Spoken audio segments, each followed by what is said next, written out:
Hey everybody, welcome back to the Financial Freedom Show. My name is Rob Berger. Today I thought I would share with you, I guess, more of a personal video. I want to talk about some of the surprises that were in store for me when I retired. I've retired several times, but sort of in my own mind, my official retirement date was about 4 years ago. I was a lawyer for, I don't know, 25 years, something like that. Went part-time the last 4 years, and so that I kind of transitioned into retirement. But after I retired, I had a sort of a side business that I ran. I ended up selling that, and then in 2018, I actually went to work for Forbes. So I kind of retired and then went back to work. But I left Forbes in about 2020, and since then, yeah, I've got a YouTube channel. I do a few other things for fun on the side, but I've more or less been retired for the last 4 years. And I've learned a lot. I'm sure I've got a lot more to learn, but I've learned a lot in those 4 years, and I want to share 7 of those things with you. Many of them, maybe most of them, I don't know, kind of took me by surprise. The first one, we'll start with maybe the big one in some respects, was that retirement for me, anyway, was a big, big adjustment. And that's true, even though I sort of, as I kind of described a moment ago, I sort of eased my way into retirement. I went part-time as a lawyer. Yeah, I ended up working at Forbes, and that was full-time, but I worked from home. I had no one looking over my shoulder. It was very lifestyle friendly. So I had the opportunity to sort of ease into retirement. And yet, when I actually retired, it wasn't such an easy transition for me. And that really surprised me. Here was my thinking at the time. I've got family, I've got friends, I've got a lot of interests and hobbies and things that I enjoy doing. I can't wait to retire. This is going to be easy. It turned out maybe not to be so easy, though. I mean, for one thing, hobbies are great. Particularly when they're a relatively small part of your day because you're working full time, maybe raising a family. That doesn't necessarily mean, as much as you enjoy playing golf on the weekends, that you want to play golf twice a day, 7 days a week. Now, maybe you do, and if that's you, that's terrific. But as much as I enjoyed the hobbies that I have and the interests, it was difficult turning those sort of into a thing that was going to occupy my day. For large stretches of time, and there was another aspect to it. I retired fairly young in my 50s, and believe it or not, I'm still in my 50s. So I'm on certainly the young side for those that have retired, but I am in the second half of my life. I mean, odds are I'm not going to live to be 120. So there was part of me that sort of like you've only got so many at bats left. Hopefully you've got a few more, but you got to really make them count. And so I was almost stuck. If I say yes to this, that's saying no to these 12 things over here. And I found it very difficult to commit to something or to focus on something because all I kept thinking about were the other things that I wasn't doing. And it took me a good year, believe it or not, to sort of overcome that. It drove me crazy, and it drove my wife crazy, more importantly, I might add. And so she kind of, with some tough love, helped me work through it, but it did take about a year. So that's sort of the first thing. There was a transition to retirement, at least for me, and it took me a while to work through it. Now, I don't know how I worked through it, to be honest with you. I just started making choices and living with them. I guess, I started living. Like, what else are we going to do? That's the first thing. And the second thing, and this is related to hobbies, I alluded to this. You might have some great hobbies. They may be a part of your retirement. I have several. For example, I like to study and play chess, and I even play tournament chess. But I'm not the kind of person that can sit in front of a chessboard or in front of a computer with a chess program running 8 hours a day. I just don't enjoy that. I don't have hobbies where they really can consume a large part of my day. I just get tired of it. And so, yeah, it might consume an hour, maybe 2. But what I found was hobbies really weren't the answer for me when it comes to retirement. They might be part of the answer, but it was going to be a lot more than just hobbies and what are my interests in retirement. And I think part of that equation for me is that a lot of my hobbies are just me, like playing chess, particularly if I'm playing online.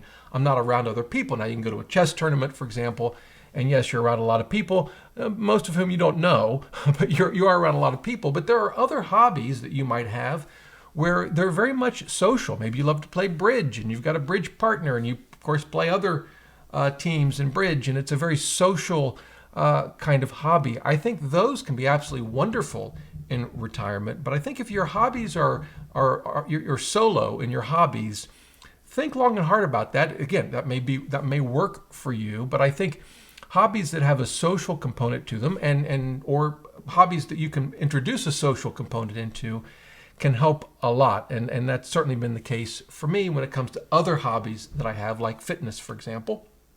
All right, number three, spending.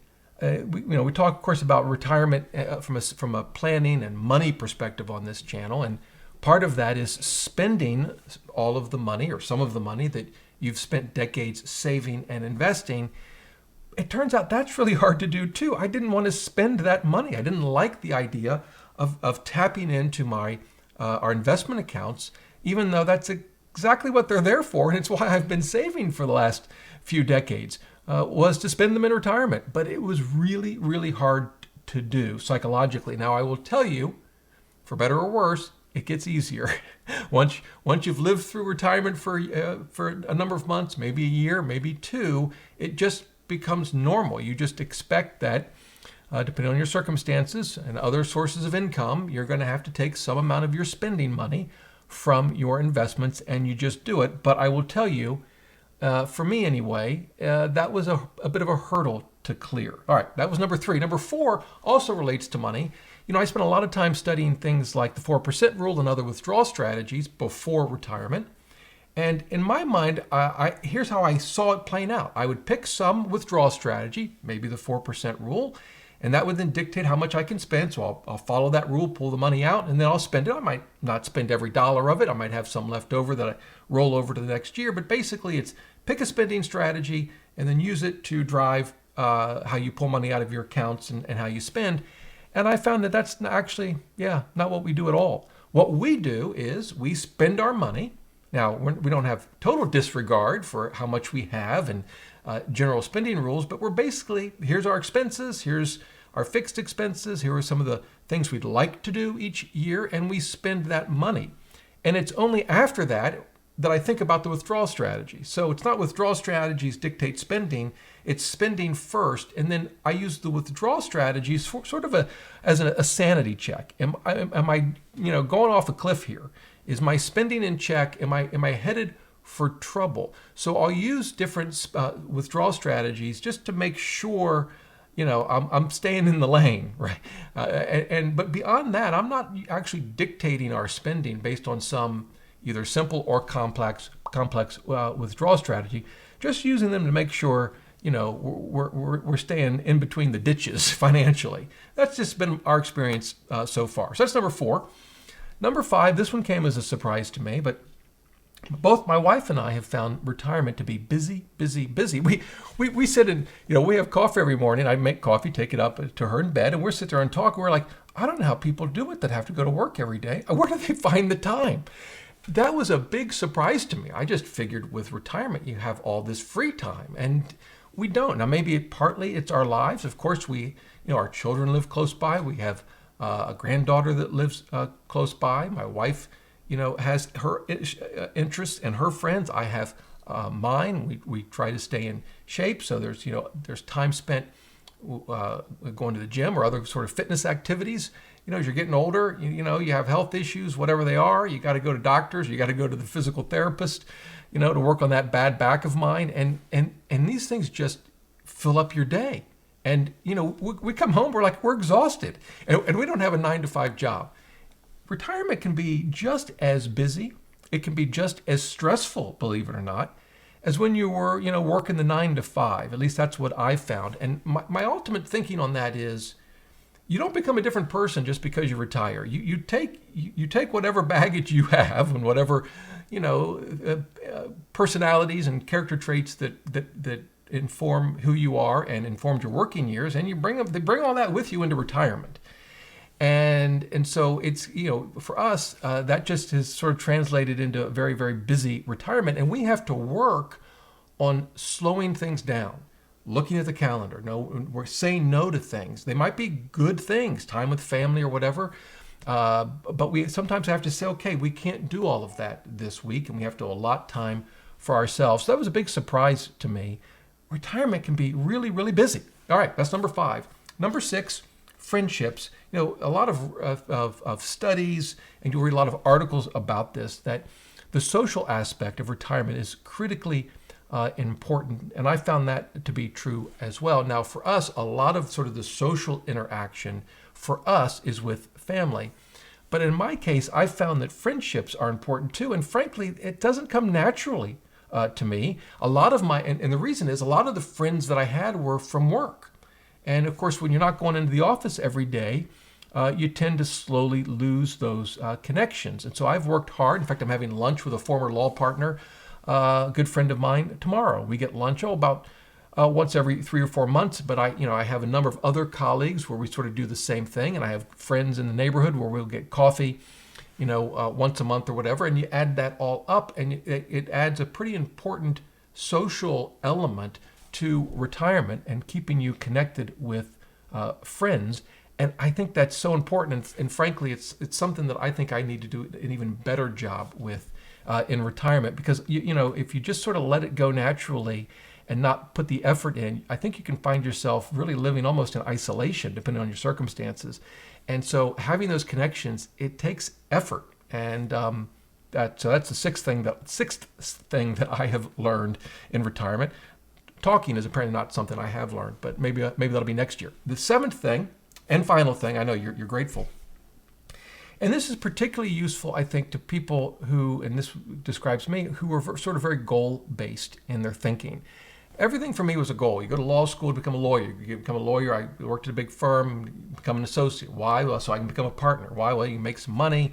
You can buy a house. Why? Well, then you can improve it. And then you can get a second home, it may be, or you can send your kids to college. All of these things they're not bad things, but it was as if everything was a stepping stone rather than, enjoy it for what it is. And so a book that I would highly recommend, if this is you at all, is called Mastery. Now, Robert Greene wrote a book called Mastery. That is not this book. This is a different book. It's by George Leonard. I'll leave a link to it below the video. If you want to check it out on Amazon, I suppose you might be able to get it at your local library. It was actually published in 1992, I believe. And but the idea behind this book is it says, look, not everything has to have a goal. Right? Like if you think about competitions and games, they're won or they're lost. But, when I go to yoga each day and I come home, my wife says, "Oh, who won?" Well, it wasn't really a competition, right? It wasn't a game. I suppose I view myself as having won if I don't hurt myself. And that kind of is the point. I can be very, very goal-based where I can say, yeah, I did have a goal. I want to be able to touch my toes without bending my knees. Something I cannot do, I can't come close to doing, and I might never be able to do that. But if that were my sole focus, yoga would be a very frustrating experience for me. And what George Leonard in Mastery says is, look, you really ought to lean into what he calls the plateau, that period of time where you're doing, and whatever it might be, maybe you're golfing, maybe you're fishing, maybe you're scrapbooking, maybe you're writing a novel, maybe like me, you go to yoga. There's going to be a lot of time where you don't feel like you're making progress. That's okay. And in fact, most of the time we'll probably feel like that. If you're solely focused on some end goal, that plateau period is going to be very, very frustrating. But if you sort of push the goal out of your mind and say, look, what I want to focus on is just enjoying what I'm doing, enjoying creating this YouTube video. I don't know how many views it will get. Maybe you won't do very well at all. But I've had fun recording it. Hopefully, you'll find something useful in it. But I've enjoyed this process. It doesn't matter. Well, it matters, I suppose. But my focus isn't on the end goal or some goal or statistic about how this video does. Yoga is very much the same way with me. I want to sort of enjoy that plateau. Just enjoy the thing that I'm doing, rather than being hyper-focused on some end result so that I can get to some other level so that I can then level up again. And I think that's really true once you reach retirement, because a lot of the built-in goals that you had are gone, right? I don't have a career goal anymore. I don't have a career. I don't have the goal of sort of getting my kids through high school because they're already through high school and college and living on their own. And so a lot of the goals that I had, I guess, have been achieved, or I've, touching my toes without bending my knees, I've just given up on them. And but that's okay. And I think a lot of retirement is about, it's about mastery, maybe, right? It's about enjoying the plateau. It's about enjoying the thing you're doing, particularly when it comes to something like fitness. Half of my goal, if I had a goal, would be just not to get hurt so that I can come back tomorrow and enjoy the same plateau. So there you go. Those are 7 things that I have learned through, I guess it's been 4 years of retirement. I guess I'm still a newbie with all of this. But those are my 7 things. If you've retired and you've learned a thing or two, love to hear about it. Leave it in the comments below this video. And until next time, remember, the best thing money can buy is financial freedom.